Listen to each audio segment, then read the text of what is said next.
আসসালামু আলাইকুম। কাছে দূরে যে যেখানে বসে আমার এই ভিডিওটি দেখছেন, আশা করি সবাই আল্লাহর রহমতে ভালো আছেন। আমরাও আলহামদুলিল্লাহ ভালো আছি। আজ ভিডিওটি খুব সকাল থেকেই শুরু করেছি। তো সকালবেলা ঘুম থেকে ওঠার পর আমি ফ্রিজ থেকে যে ফ্রোজেন মাছ ছিল সেটা বের করে ভিজিয়ে নিচ্ছি। মাছগুলো নর্মাল হতে হতে আমি ঘরের অন্যান্য কাজকর্মগুলো সেরে নিব। আমি আজকের জন্য যে কতগুলো মাছ প্রয়োজন সে কয়টি ভিজিয়ে নিচ্ছি।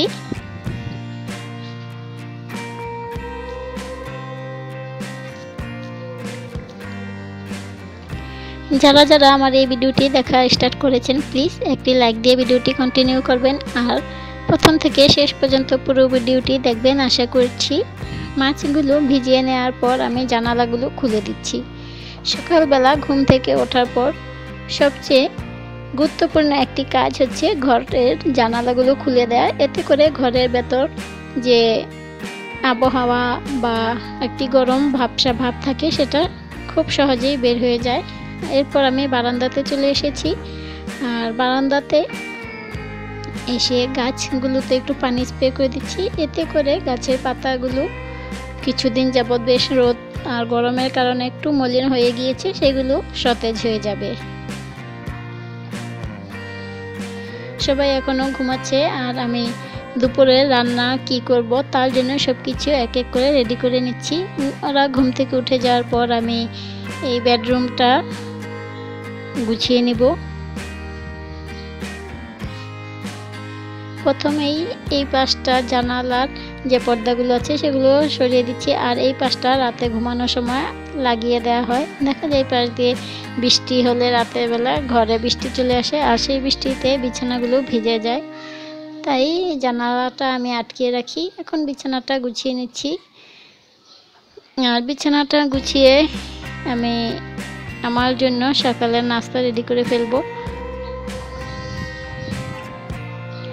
এই ঘরের কাজগুলো করতে করতে কিন্তু আমরা অনেক সময় অফ ক্যামেরাতেও অনেক কাজ করে ফেলি, যেগুলো আর শেয়ার করা সম্ভব হয় না বা শেয়ার করতে চাইলেও ভিডিওটা অনেক লম্বা হয়ে যাবে, সেটা শেয়ার করা ঠিক হবে না। বা বিছানাটা গুছিয়ে নেওয়ার পর মনে হয় যেন ঘরের অর্ধেক কাজ শেষ হয়ে গিয়েছে।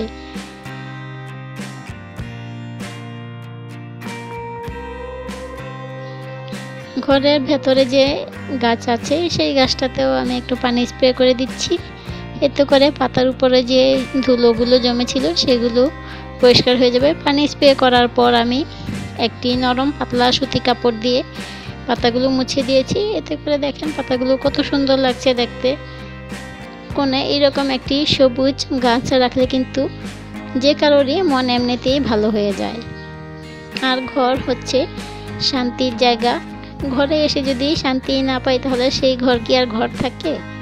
তো ঘরে যেন শান্তি খুঁজে পাই, সেজন্য আমি আমার ঘরটাকে গাছ দিয়ে সাজিয়ে নিয়েছি। মানি প্লান্টের এই বড় পাতাগুলো কিন্তু আমি পানিতে রেখেছি আর পাতাগুলোতে পানি স্প্রে করে উপরে যে ময়লাগুলো জমেছিল সেগুলো মুছে পরিষ্কার করে দিচ্ছি।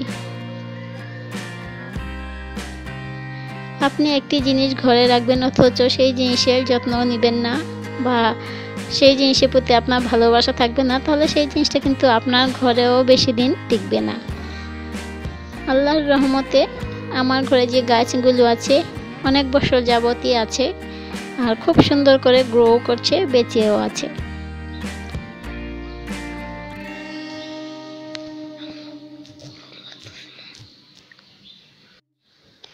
এরপর আমি ড্রেসিং টেবিলের উপরের অংশটা মুছে পরিষ্কার করে নিচ্ছি।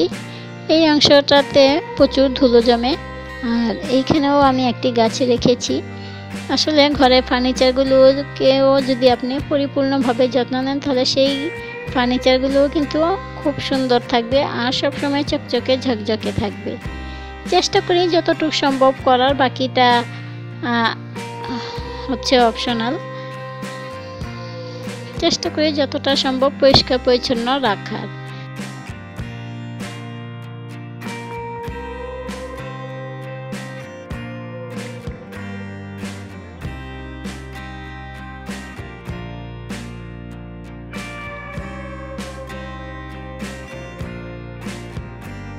তো এই কাজগুলো নেওয়ার পর আমি কিচেনে চলে এসেছি। তো ডালটা বসিয়ে দিচ্ছি। ডালটা হতে হতে আমি আমার জন্য নাস্তা রেডি করে ফেলবো। ডালটাকে প্রথমে আমি খুব ভালো করে ধুয়ে নিচ্ছি। আর ডাল ধোয়ার পর যে পানিটা থাকে, এই পানিটা কিন্তু খুবই মূল্যবান। প্রথম ধোয়ার পর দ্বিতীয় ধোয়ার যে পানিটা থাকে, সেই পানিটা আমাদের চুলের জন্য খুবই উপকারী। এটা আমাদের ন্যাচারাল কন্ডিশনারের কাজ করে যদি আমরা এটাকে সুন্দরভাবে ব্যবহার করি। ডাল ধোয়ার পানিটা কিন্তু গাছের জন্য বেশ উপকারী। প্রথম ধোয়ার যে পানিটা, সেটা আমরা গাছের দেওয়ার জন্য ব্যবহার করতে পারি। আর দ্বিতীয় ধোয়ার পানিটা আমরা আমাদের চুলের কাজেও ব্যবহার করতে পারি। আজকের এই ছোট্ট ভিডিওটিতে আমি 2টি টিপসও আপনাদেরকে দিয়ে দিলাম ফ্রিতেই। তো এই টিপসগুলো আপনারা কাজে লাগিয়ে দেখতে পারেন। অনেক কথা বলতে বলতে গলাটাও শুকিয়ে গিয়েছে, যার কারণে 1 গ্লাস পানি খেয়ে নিচ্ছি। আসলে সকালবেলা ঘুম থেকে ওঠার পর খালি পেটে 1 গ্লাস পানি খাওয়া কিন্তু আমাদের সকলের জন্যই খুবই উপকারী। এতে করে আমাদের ভেতরে যে যন্ত্রপাতিগুলো আছে সেগুলো সচল থাকে। এখন আমি আমার জন্য নাস্তাটা রেডি করে নিচ্ছি। আমাদের মতো গৃহিণী যারা আছি, আমাদের সকলের কিন্তু নিত্যদিনের একটি গুরুত্বপূর্ণ কাজ হচ্ছে সকালের নাস্তা রেডি করে নেওয়া। অবশ্য এই নাস্তাটা এক একজন এক একভাবে এক এক ধরনের হয়। তো যে যেভাবে খায় তাকে সেইভাবেই কিন্তু নাস্তাটা করে নিতে হয়। আমার ঘরে একটি কাজ হয়, যেটা হচ্ছে নাস্তা আমরা কেউ কিন্তু একসাথে করি না। আমরা এক একজন এক এক সময় নাস্তা খেয়ে থাকি। দেখা যায় আমি খুব ভোরে উঠি, যার কারণে আমি তাড়াতাড়ি নাস্তাটা করে নিই। বাচ্চারা একটু দেরিতে ওঠে, ওরা স্কুলে যখন যায় তার আধা ঘন্টা 1 ঘন্টা আগে উঠে নাস্তাটা করে নেয়। তাছাড়া ওদের বাবা আর একটু দেরিতে ঘুম থেকে ওঠে, সে সবার শেষে নাস্তা করে নেয়। তো আমরা 3টি স্টেপে নাস্তা তৈরি করে থাকি। আসলে একসাথে নাস্তা করলে নাস্তার আয়োজনটা সুন্দর হয়, আর একসাথে বসে খেলে ঝামেলাটাও কিন্তু তাড়াতাড়ি শেষ হয়ে যায়। এক একজন এক একবারে নাস্তা করলে সেই ঝামেলা থেকেই যায়। একবার এক একজনের জন্য নাস্তা রেডি করা। তো আমি আমার জন্য একটি হেলদি নাস্তা রেডি করে নিয়েছি। আজকের নাস্তাতে আছে 3টি রুটি, 1টি ডিম আর 3টি খেজুর। এই নাস্তাটাই আমাকে সারাদিন একা হাতে ঘরের সব কাজগুলো করে নিতে শক্তি যোগাবে। সকালের একটি হেলদি নাস্তা আমাদের সারাদিন সুস্থ থাকার বা ভালো থাকার মূল ঔষধ।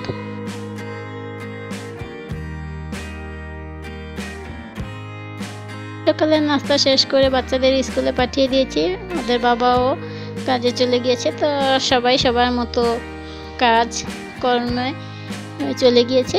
আমিও কিন্তু ঘরে বসে নেই, আমিও আমার কাজে চলে এসেছি। এখন আমি আমাদের দুপুরের জন্য রান্না করে নিচ্ছি। আর বড় মাছের মাথাটা এইভাবে পেঁয়াজ দিয়ে ভেঙে রান্না করলে আমার কাছে খুব ভালো লাগে।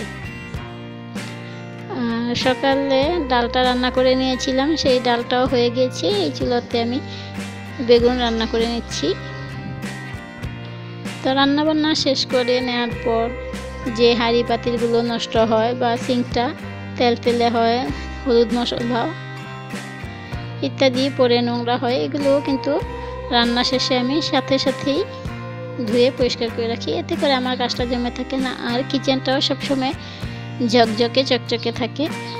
তো যে কোনো কাজই সাথে করে ফেলে, সেই কাজটা আর জমে থাকে না, এমনকি ঘর বাড়িও নোংরা থাকে না, সবসময় পরিপাটি থাকা যায়। ঘর বাড়িকে সবসময় পরিপাটি রাখার বা গুছিয়ে রাখার এটা হচ্ছে অন্যতম একটি টিপস।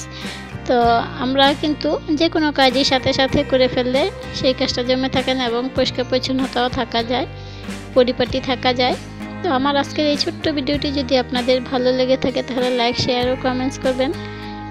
আর দেখতে ভিডিওটি যদি আপনাদের কোনো অংশ ভালো লেগে থাকে তাহলে আমার চ্যানেলটিকে সাবস্ক্রাইব করে পাশেই থাকবেন। সবাই ভালো থাকবেন, আর আপনাদের একটুখানি সাহায্য সহযোগিতা আমার এই চ্যানেলটাকে অনেক দূর পর্যন্ত নিয়ে যাবে। সবাই ভালো থাকবেন, সুস্থ থাকবেন। আল্লাহ হাফেজ। আসসালামু আলাইকুম।